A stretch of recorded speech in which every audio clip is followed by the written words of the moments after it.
रानी पंडा को भल पाई अन्य जन झील को बह करने जाउछंती युवक आउ एही कथा को नहीं एबे सोशल मीडिया रे रानी पंडा नजर आछंती। मन रखिथा तू जहाँ को बाहा हबुनु से टोकी मत भल भाव चिन्ह ता वंश बुनियादी ता बापा माँ समस्त रानी पंडा भल भाव चिन्हे।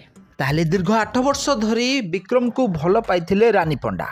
ताले एबे विक्रम रानी पंडा को छाड़ी अन्य जने युवती को विवाह करिया को जाउछंती। आउ एही कारणरू सोशल मीडिया रे निजर दुख कथा जाहिर करछंती ओडिया अभिनेत्री रानी पंडा। ताले आपण माने रानी पंडा को तो बेस बोला बरे जानिथिबे दीर्घ दिन धरी हॉलीवुड इंडस्ट्री रे काम करि आछंती रानी।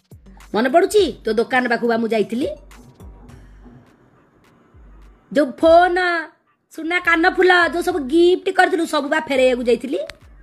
हैं सब बा फेरैया को जाइतिली कोन कहिलु तोर एटा साहस मो दुकान को आइचु मु टिके रागी गली बोली तू परा मते सटर पकेकरी पिटिलु पिटिलु पिटिलु पिटिलु मो आखि बाकी फुलै देलु पिटेकी मते बा एते बाड़ेइचु तो पाई मु पागल भलिया हेली बोली मते बाड़ेकरी मो गोड़ फोड़ आज भी अकामा कर देचु मो आंगुठी काम करनी मो गोटे हाथ चालुनी।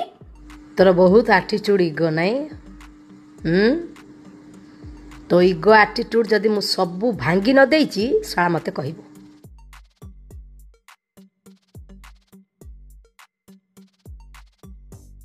साला 5 वर्ष काल मु तो पछरे पड़ी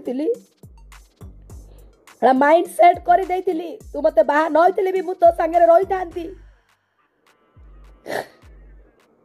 5 वर्ष पर कौन कहलु रानी एते दिन हम भल पाइबा हे गलानी चाल तोर मोर बाहा हे जा बारंबार तो कहउची तो घर लोक राजी हेबेनी तू कौन कहलु मते